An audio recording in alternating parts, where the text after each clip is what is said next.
Hello everyone. आज हम discuss करने वाले हैं पॉलिटिकल साइंस के कुछ इम्पोर्टेंट एमसीक्यूज और ये इस सीरीज का पार्ट 3 है। पिछले 2 पार्ट्स में हम 100 क्वेश्चंस डिस्कस कर चुके हैं, तो आप उन वीडियोस को भी चेक करना मत भूलिएगा।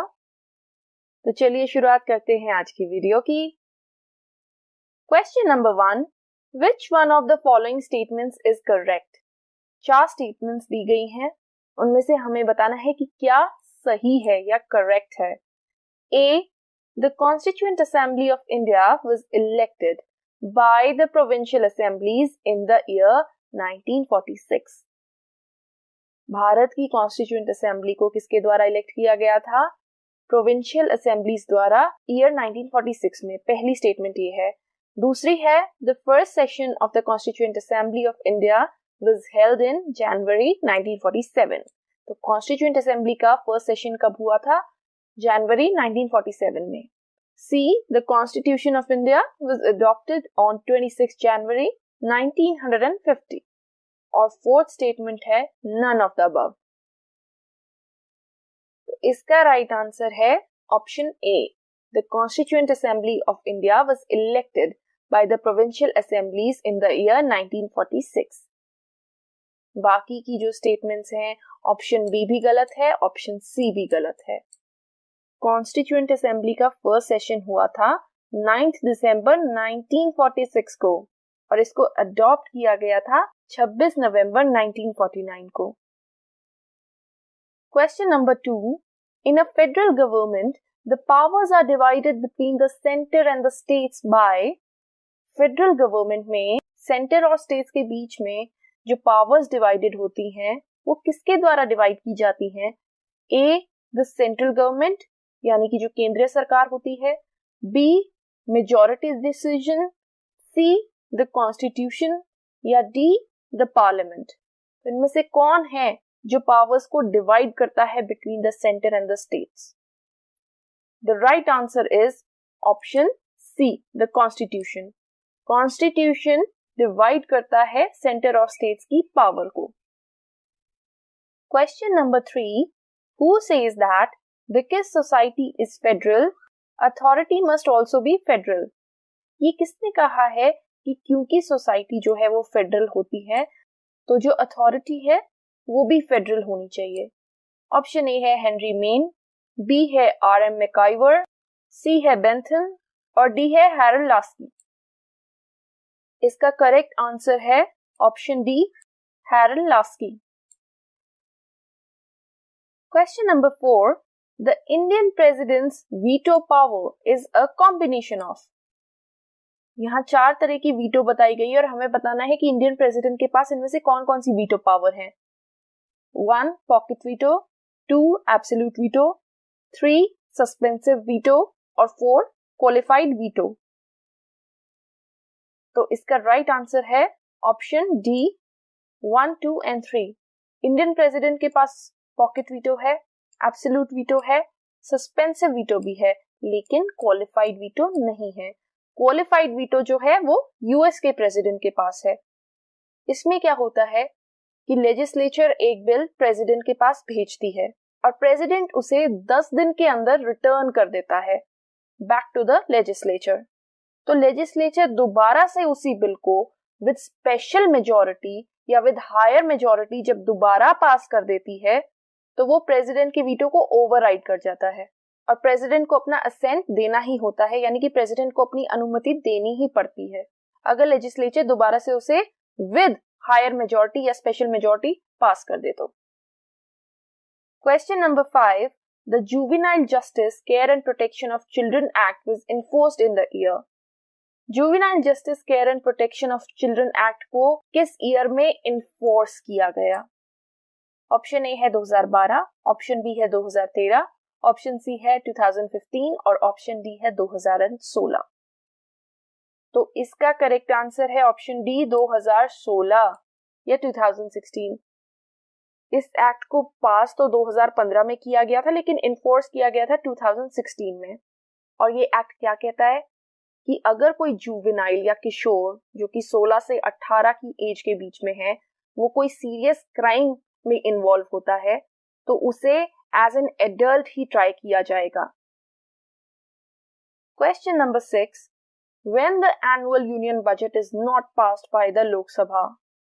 जब एक यूनियन बजट लोकसभा द्वारा पास नहीं किया जाता है तब क्या होता है? Option A, the budget is modified and presented again. Budget को मॉडिफाई कर दिया जाता है, उसे दोबारा से प्रेजेंट किया जाता है।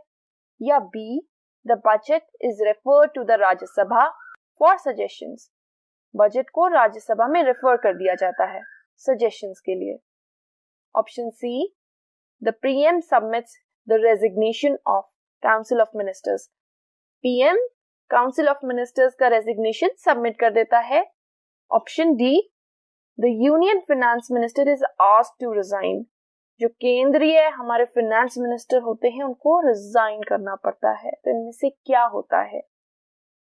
The correct answer is option C, the prime minister submits the resignation of the council of ministers. तो प्राइम मिनिस्टर को और काउंसिल ऑफ मिनिस्टर्स को रिजाइन करना पड़ता है अगर एनुअल यूनियन बजट लोकसभा द्वारा पास नहीं होता है। Question 7, who among the following is never the Lok Sabha speaker. इनमें से कौन कभी भी लोकसभा के स्पीकर नहीं थे? ऑप्शन ए है जीएस ढिल्लन, ऑप्शन बी है बलिराम भगत, ऑप्शन सी है हुकुम सिंह और ऑप्शन डी है केवीके सुंदरम। इसका राइट आंसर है ऑप्शन डी, केवीके सुंदरम। मैंने लोकसभा स्पीकर्स की लिस्ट पर भी एक वीडियो बनाई है, उससे आपको ये सब जानने में आसानी होगी। Question 8, identify the philosopher who first made the two basic ecological divides. इनमें से ऐसे कौन से फिलोसोफर हैं जिन्होंने पहली बार दो तरीके के इकोलॉजिकल डिवाइड्स को प्रेजेंट किया? तो दो तरीके के एनवायरनमेंट से रिलेटेड डिविजन्स को किसने सबसे पहले प्रस्तुत किया? ऑप्शन ए है थॉमस मैल्थस, ऑप्शन बी है अर्नेस, ऑप्शन सी है एंडेल और ऑप्शन डी है Paul Wood. And the correct answer is option B, अर्नेस। इन्होंने कौन से दो बेसिक इकोलॉजिकल डिवाइड्स बताए हैं या पर्यावरण से रिलेटेड दो डिफरेंट डिवाइड्स बताए हैं? डीप इकोलॉजी और shallow ecology. Question number 9, which among the following philosophers believe that the primary purpose of government was to keep order? इनमें से कौन से फिलोसोफर का मानना है कि सरकार का मेन उद्देश्य होता है ऑर्डर मेंटेन रखना? ऑप्शन ए है एडमंड बर्क, ऑप्शन बी है C.W. मिल्स, ऑप्शन सी है जीन जैक्स रूसो और ऑप्शन डी है Leo Tolstoy. And the correct answer is option A, Edmund Burke, who believes that the primary purpose of the government is to keep order. Question number 10, which of these is true regarding dependency theory? इनमें से क्या dependency theory के बारे में सही है? चार आगे स्टेटमेंट्स दी गई हैं। पहली statement, development of colonies is viewed as white man's burden. Colonies को डेवलप करना एक व्हाइट मैन बर्डन देखा गया है। इसका मतलब यह है कि डेवलप्ड कंट्रीज की जिम्मेदारी है कि वो कॉलोनीज का डेवलपमेंट करें। Statement number 2, third world nations provide natural resources and cheap labour. जो थर्ड वर्ल्ड कंट्रीज हैं वो ना ही सिर्फ नेचुरल रिसोर्सेज प्रोवाइड करते हैं बल्कि एक चीप लेबर भी प्रोवाइड करते हैं। Statement number 3, industrialisation and market economy are conducive for development. जो इंडस्ट्रियलाइजेशन है या जो मार्केट इकोनॉमी है ये विकास के लिए हेल्पफुल है, ये डेवलपमेंट के लिए हेल्पफुल है। Statement number 4, advanced western Nations perpetuate a state of dependency by various means. जो डेवलप्ड कंट्रीज हैं वो किसी ना किसी मीन्स के थ्रू एक स्टेट ऑफ डिपेंडेंसी मेंटेन रखते हैं, यानी कि कई तरीकों से वो थर्ड वर्ल्ड नेशंस को अपने आप पर डिपेंडेंट रखते हैं। तो इसमें से बताना है कि कौन सी स्टेटमेंट्स जो हैं वो सही हैं regarding dependency theory. And the correct answer is option B, 2 and 4। क्या development of colonies is viewed as white man's burden? No. Third world nations do provide natural resources and cheap labour. Industrialization and market economy are conducive for development. This is wrong. Advanced Western nations perpetuate a state of dependency by various means. That is correct. So the right answer is option B, 2 and 4. Question number 11. Which of the following is not the basic principle of Hans J. Morgenthau's realism? Hans J. Morgenthau ने realism से related कुछ principles दिए हैं. कई बार आपसे ये भी पूछा जा सकता है कि आप उन प्रिंसिपल्स को एक प्रॉपर ऑर्डर में अरेंज कर दीजिए. ये भी क्वेश्चन पूछा जा सकता है यहाँ पे, लेकिन हमें बताना है कि कौन सा इनमें से बेसिक प्रिंसिपल नहीं है उनके रियलिज्म का. A, politics is rooted in the human nature. Politics के जो रूट्स हैं वो ह्यूमन नेचर में होते हैं. बी, पॉलिटिक्स जो है वो इंडिपेंडेंट है या ऑटोनॉमस है. C, national interest is defined in terms of power. राष्ट्र का जो हित है वो उसके पास जो शक्ति है उसके बेसिस पर डिफाइन किया जाता है. या D, politics is governed bye universal moral values. जो यूनिवर्सल नैतिक मूल्य हैं या जो मॉरल वैल्यूज हैं वो गवर्न करती है पॉलिटिक्स को. नैतिक मूल्यों के आधार पर पॉलिटिक्स की जाती है. तो इनमें से कौन सा गलत है? The right answer is option D, which is wrong. A is a principle, B is a principle, C is a principle, but D is not a principle. Politics is not governed by the universal moral values. Question number 12. Modernization is commonly understood as being similar to. नीचे 4 options दिए गए हैं. इनमें से हमें बताना है कि मॉडर्नाइजेशन इनमें से किस किस से सिमिलर समझी जाती है, यानी कि मॉडर्नाइजेशन को इनमें से किस किस के साथ साइनोनिमस माना गया है. 1, westernisation. 2, यूरोपियनाइजेशन. 3, rise of nation state system. And 4, industrialization. So we have to choose the correct answer from the below. नीचे कोर्स दिए गए हैं. हमें बताना है कि इनमें से किस किस के साथ मॉडर्नाइजेशन को सिमिलर या सिनोनिमस समझा जाता है. वेल, मॉडर्नाइजेशन को वेस्टर्नाइजेशन से भी सिमिलर समझा जाता है. मॉडर्नाइजेशन को यूरोपियनाइजेशन भी समझा जाता है. इसको rise of nation state system भी समझा जाता है और इसको साथ ही साथ इंडस्ट्रियलाइजेशन से भी समझा जाता है. तो ये चारों ही ऑप्शंस करेक्ट हैं. राइट आंसर इसका होगा option D, 1, 2, 3, 4. Question number 13. Who of the following belongs to the British school of realism? इनमें से कौन ब्रिटिश स्कूल ऑफ रियलिज्म को बिलोंग करते हैं? ऑप्शंस हैं A, Reinhold Niebuhr. B, N J Spykman. C, Quincy Wright. या डी, हेडले बुल. इसका right answer है D, Hedley Bull. Question number 14.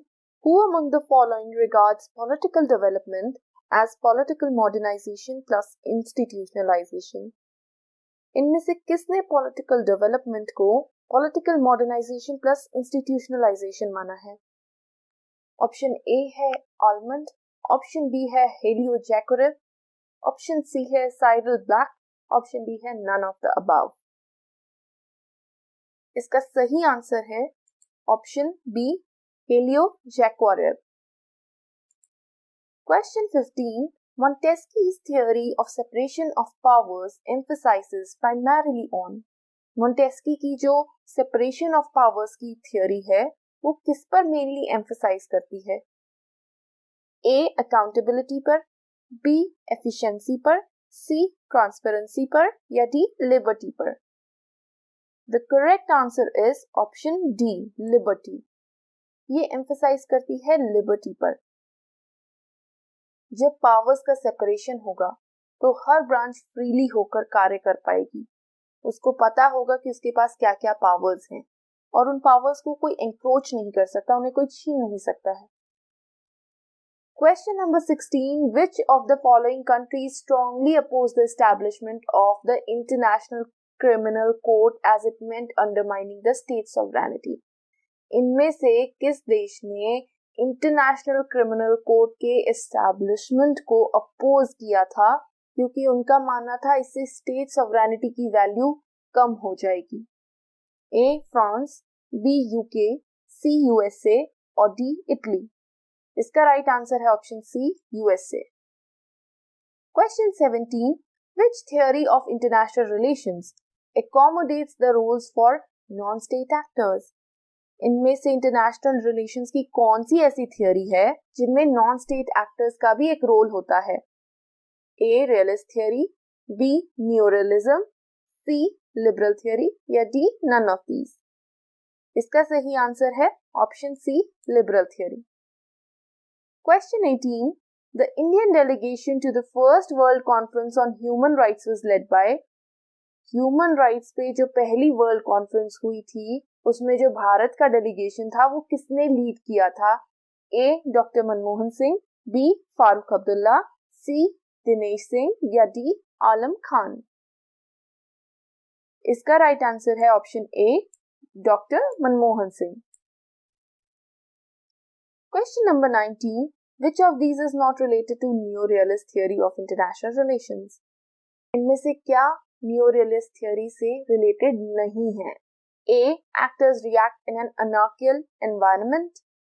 Actors जो हैं वो एक ऐसे environment में act करते हैं जहां अनार्की है, जहां कोई सिस्टम नहीं है, कोई सरकार नहीं है। B, structure plays an important role in international politics. Structure एक बहुत जरूरी रोल प्ले करता है इंटरनेशनल पॉलिटिक्स में। C, states are always engaged in the process of monopoly capitalism. सभी स्टेट्स मोनोपोली कैपिटलिज्म की प्रक्रिया में हमेशा व्यस्त रहती हैं। या D, distrust and fear between the state actors creates problem of security dilemma.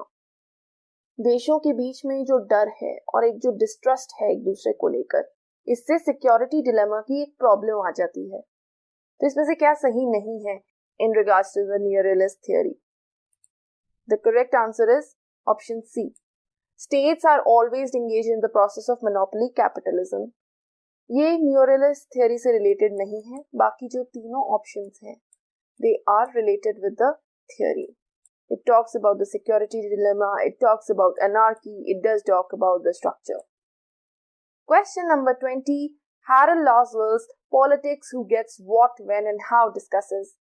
पहले अक्सर यूजीसी नेट में पूछा जाता था ये किसने बुक लिखी है, politics who gets what when and how. तो ये जो हैरोल्ड लासवेल की बुक है ये क्या डिस्कस करती है?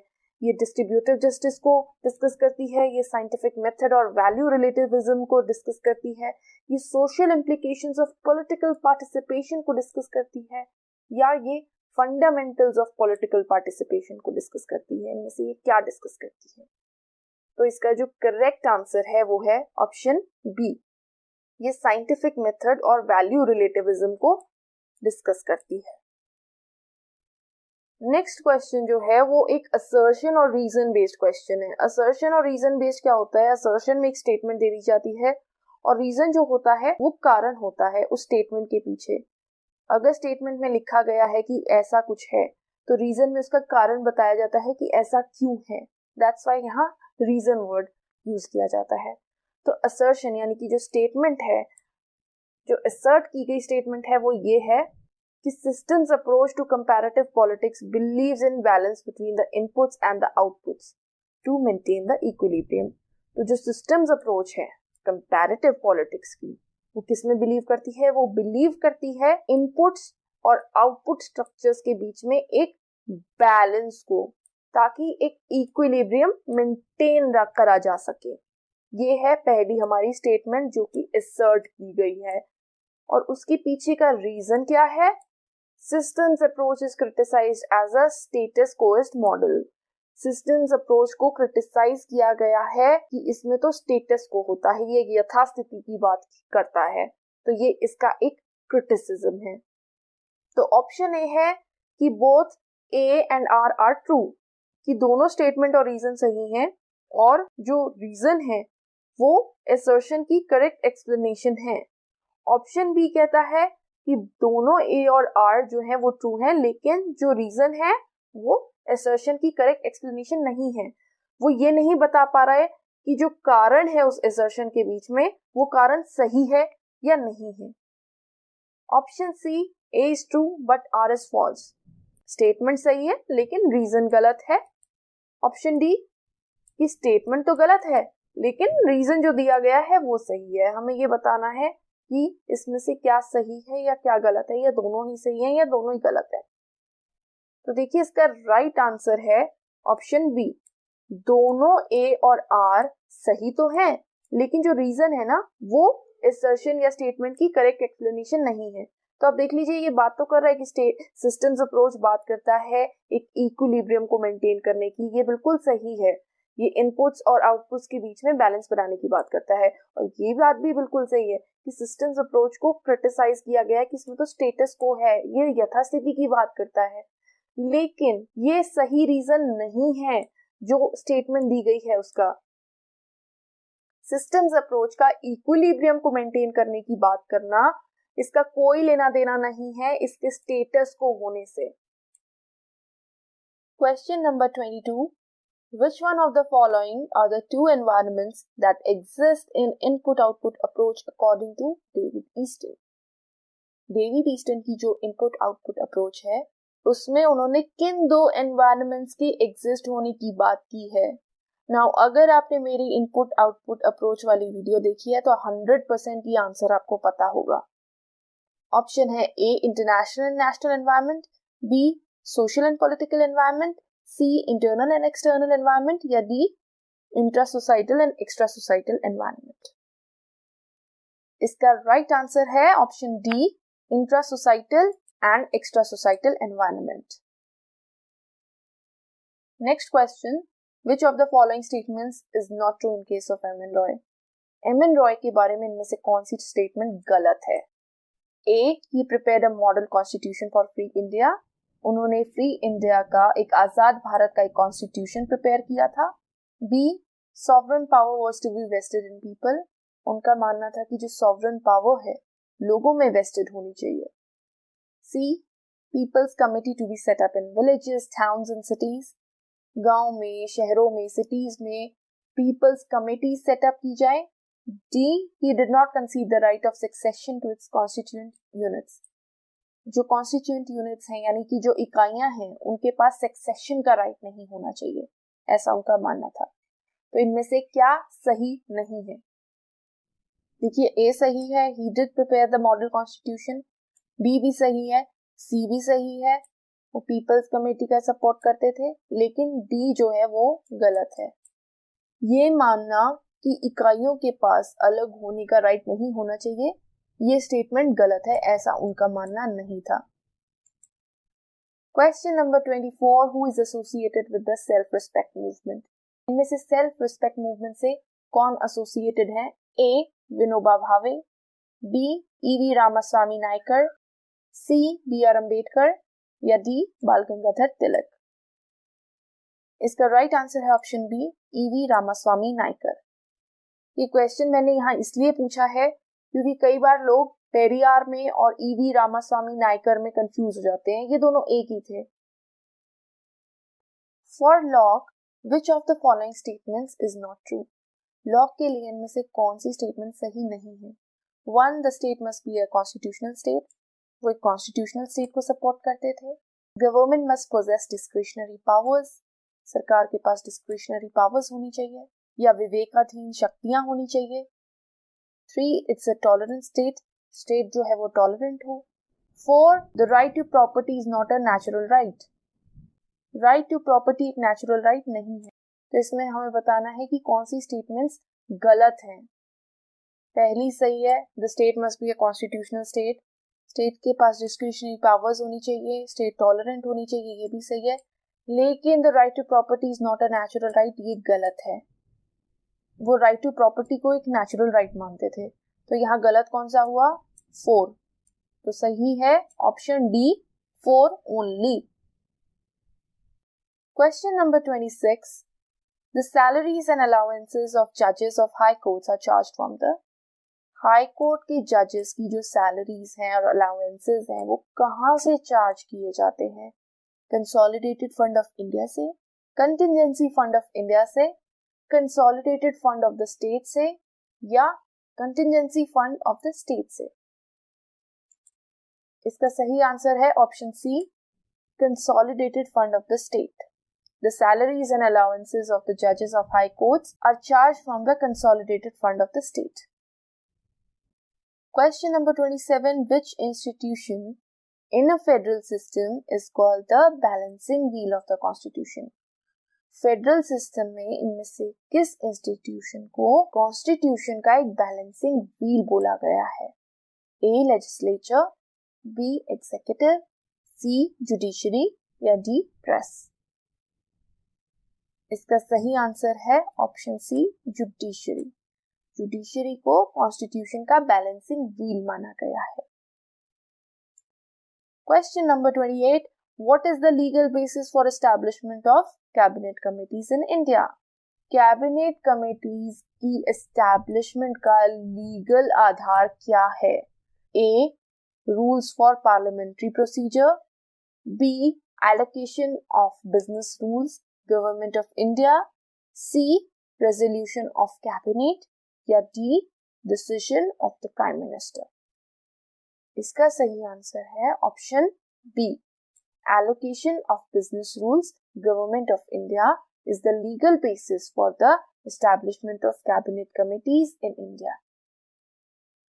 Next question, the Supreme Court of India is at long last becoming, after 32 years of the Republic, the Supreme Court for the Indians. Who said this? ये किसने कहा था कि सुप्रीम कोर्ट ऑफ इंडिया 32 साल बाद भारतीयों का सुप्रीम कोर्ट बना है? A, justice VR Krishna Iyer, B, justice PN Bhagwati, C, Upendra Baxi और D, नानी पालखीवाला? इसका सही आंसर है ऑप्शन सी, उपेंद्र बख्शी। 73rd और जो 74th अमेंडमेंट एक्ट्स हुए हैं related to the Panchayati Raj and municipalities, उससे क्या देखने को मिला है, उसके क्या इम्प्लीकेशंस रहे हैं? 1, transparency in the governance, 2, accountability in the governance, 3, gender empowerment और 4, deepening of democracy। तो 73rd और 74th अमेंडमेंट एक्ट्स की वजह से क्या क्या देखने को मिला है? गवर्नेंस में ट्रांसपेरेंसी देखने को मिली है, गवर्नेंस में अकाउंटेबिलिटी देखने को मिली है, जेंडर एम्पावरमेंट हुई है और डीपनिंग ऑफ डेमोक्रेसी भी हुई है, क्योंकि जो डेमोक्रेसी है वो ग्रास रूट लेवल तक भी चली गई है as a result of these very amendments. तो चारों ही जो ऑप्शंस यहाँ दिए गए हैं बिल्कुल सही हैं। तो इसका जो करेक्ट आंसर होगा वो होगा option B, 1, 2, 3, 4। Next question, the state election commission conducts, controls and supervises municipal elections as per. इनमें से कौन से आर्टिकल के तहत state election commission municipal elections को कंडक्ट, कंट्रोल और सुपरवाइज करता है? A, article 325, 325, B, article 241, C, article 243K या option D, article 245D? The right answer is option C, article 243K. Now once again a statement based question. We have to find out which of the statement about the CAG or the Controller and Auditor General of India is correct. कौन सी इसमें से सही है CAG के regarding वो बतानी है statement. पहली स्टेटमेंट ये एक ब्रिटिश लेगेसी है, दूसरी स्टेटमेंट ये इंडिपेंडेंट और ऑटोनोमस है पब्लिक ऑडिट करने के लिए, तीसरी स्टेटमेंट इसके पास पावर नहीं है कि ये निर्धारित कर सके कि ऑडिट का नेचर और एक्सटेंट क्या होना चाहिए। It does not have the power to determine the nature and extent of the audit. चौथी statement, it has the right to determine what should be included in the audit report. इसके पास एक proper right है ये निर्धारित करने का कि audit report में क्या इंक्लूडेड होना चाहिए। तो इनमें से कौन कौन सी स्टेटमेंट्स सही हैं? ऑप्शन ए है 1, 2, 3, बी है 1, 2, 4, सी है 2, 3, 4 और डी है ऑल 4। तो देखिए, indeed it's a British legacy. The CAG is independent, autonomous to undertake public audit, but does it not have the power to determine the nature and extent of the audit? No, it's wrong. CAG के पास power होती है ये determine करने की कि audit का क्या nature होना चाहिए और क्या उसका एक्सटेंट होना चाहिए। तो ये स्टेटमेंट यहाँ गलत है। बाकी 4th statement is also true. उसके पास राइट होता है ये डिटरमाइन करने का कि ऑडिट में क्या इंक्लूड होना चाहिए। So the right answer is option B, 1, 2 and 4. What is true about peacemaking? Peacemaking के बारे में क्या इनमें से सही है, यानी कि 3 स्टेटमेंट्स गलत हैं, एक सही है। Now you have to find out. पहली statement, it is like classical peace keeping, यानी कि पीस मेकिंग जो है वो एक क्लासिकल पीस कीपिंग की तरह है। यूएन फोर्सेस को डिप्लॉय किया जाता है फील्ड पे सभी पार्टीज के कंसेंट से।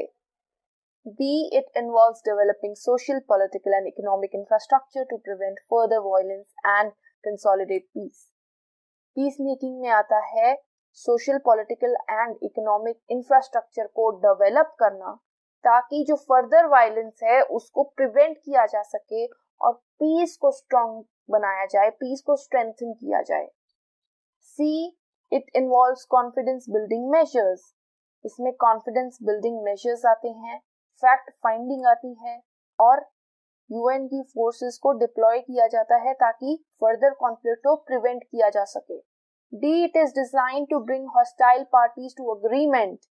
इसका उद्देश्य होता है जो हॉस्टाइल पार्टीज हैं, जो एक दूसरे की विरोधी हैं, उनको एक अग्रीमेंट में लाया जाए शांतिपूर्ण तरीकों द्वारा। The right answer is option D. It is design to bring hostile parties to agreement essentially through peaceful means. Question 34. Neoliberal ideas were first implemented in which of the following countries? Neoliberal ideas को इनमें सबसे पहले किस following country में implement किया गया था? A. West Germany में, B. East Germany में, C. North Korea में या D. South Korea में? इसका सही आंसर है ऑप्शन ए, वेस्ट जर्मनी में। सबसे पहले यहाँ नियोलिबरल आइडियाज को इम्प्लीमेंट किया था दिए गए ऑप्शंस में से। नियोलिबरल मतलब जो कि फ्री मार्केट कैपिटलिज्म को प्रमोट करते हो, डीरेगुलेशन को प्रमोट करते हो, गवर्नमेंट स्पेंडिंग को रिड्यूस करने में बिलीव करते हो। Next question, who is portrayed as the father of cultural nationalism? इनमें से किसको फादर ऑफ कल्चरल नेशनलिज्म माना जाता है या पोर्ट्रे किया जाता है? ए. J.G. Herder, B. Frantz Fanon, C. Charles Maurras या D. G. Mazzine? The right answer is option A. J.G. Herder. He is portrayed as the father of cultural nationalism. अब दोबारा से एक स्टेटमेंट बेस्ड क्वेश्चन है and this time the statements are about arms control. तो इनमें से हमें correct statements बतानी है रिगार्डिंग आर्म्स कंट्रोल। कौन कौन सी हैं? सबसे पहले, it's meant to build security dilemma. Arms control का पर्पस होता है सिक्योरिटी डिलेमा को बिल्ड करना। B. It's a defensive strategy in principle. ये सिद्धांतिक तौर पर अगर हम देखें ये एक डिफेंसिव स्ट्रैटेजी भी है। 3. It does take a peace without weapons stance. ये peace without weapons viewpoint को सपोर्ट करती है। 4. It aims at mutual security between partners and over stability. इसका उद्देश्य होता है कि पार्टनर्स के बीच में एक म्यूचुअल सिक्योरिटी बनी रहे, क्योंकि अगर सभी देश आर्म्स को कंट्रोल कर लेंगे तो इससे म्यूचुअली एक सिक्योरिटी बन जाएगी। तो it is meant to build security dilemma. It is wrong. It's a defensive strategy in principle. This is true.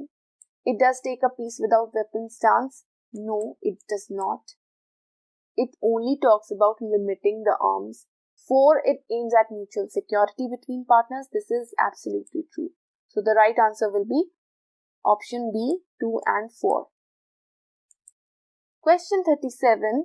NATO's Partnership for Peace program was aimed at. NATO का जो पार्टनरशिप फॉर पीस प्रोग्राम था उसका M क्या था? ए.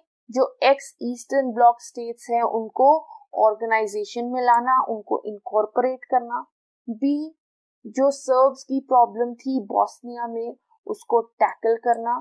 सी. Implementing military action against Yugoslavia, Yugoslavia के against military action लेना या D. Taking action against al Assad regime in Syria, Syria में अल असद regime के अगेंस्ट एक्शन लेना। तो पार्टनरशिप फॉर पीस का इनमें से क्या एम था?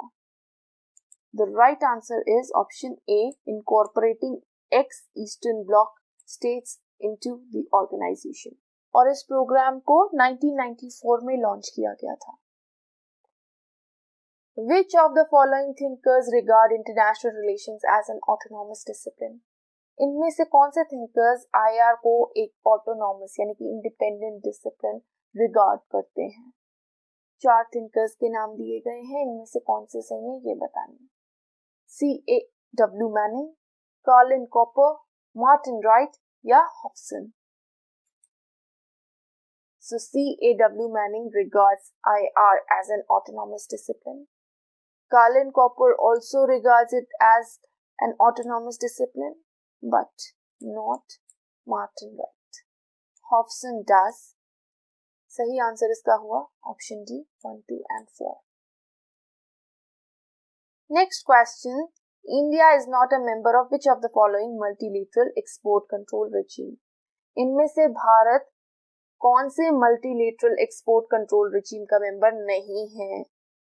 ए एमटीसीआर या missile technology control regime, B nuclear supplier group, C Australia group या D Wassenaar arrangement. A very easy question but important. The correct answer is option B nuclear suppliers group. As of now, India is not a member of this group. Last question for today's video. Which of the following characteristics does not describe the bourgeois? इनमें से कौन से ऐसे feature हैं जो नीचे दिए गए हैं जो कि बुर्जुआ को डिफाइन या डिस्क्राइब नहीं करते हैं? A. They are the employers of wage laborers. ये जो वेज लेबरर्स होते हैं उनको एम्प्लॉय करते हैं. B. They are the owners of the means of production. वो मीन्स ऑफ प्रोडक्शन को भी ओन करते हैं. C. They are the class of modern capitalists. ये मॉडर्न है, मॉडर्न लिखा गया है गलती से. तो ये मॉडर्न कैपिटलिस्ट की एक क्लास है. या D. They were the ruling class in the feudal period. वो फ्यूडल पीरियड के दौरान रूलिंग क्लास थे. इसमें से हमें बताना है क्या सही नहीं है. ऑप्शन A सही है, B सही है, C भी सही है. वो वेज लेबरर्स को एम्प्लॉय करते हैं, वो मीन्स ऑफ प्रोडक्शन को ओन करते हैं, वो मॉडर्न क्लास कैपिटलिस्ट हैं. बट ये बिल्कुल गलत है कि वो फ्यूडल पीरियड के दौरान रूलिंग क्लास थी. वो रूलिंग क्लास नहीं थी फ्यूडल पीरियड के दौरान. फ्यूडल पीरियड के दौरान जो रूलिंग क्लास थी वो थे the Kings and the feudal lords. So option D is the answer. तो ये थे हमारे आज की एमसीक्यू सीरीज के क्वेश्चंस. उम्मीद है कि ये क्वेश्चंस आपके लिए बेनिफिशियल होंगे. हम इस सीरीज को कंटिन्यू करेंगे अपने नेक्स्ट पार्ट में भी. तो अगर आपको मेरी वीडियो पसंद आई हो तो प्लीज इसे लाइक कीजिएगा, शेयर कीजिएगा और मेरे चैनल को सब्सक्राइब कीजिएगा. Thank you so much. आपका दिन शुभ हो.